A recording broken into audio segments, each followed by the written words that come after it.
এখন আমরা শুরু করেছি। এখানে অনেক এই পিছনে চলে এসেছি।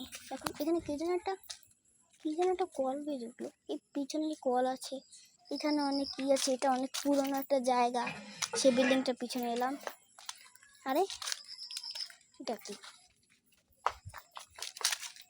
যেন একটা নুপুরের আওয়াজ পেলাম। কিছু তো নেই। এর ওটা কি যেন,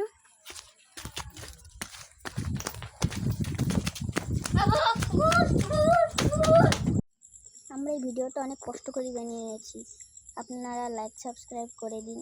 অনেক কষ্ট হয়েছে আর অনেক ভয়ও পেয়েছি। আপনারা এর পার্ট 3 দেখতে চাইলে লাইক সাবস্ক্রাইব করে দিন। যদি পার্ট 1 না দেখেন তাহলে আমাদের চ্যানেলে ঢুকে দেখে নিন, আর সাবস্ক্রাইব করতে ভুলবেন না যেন।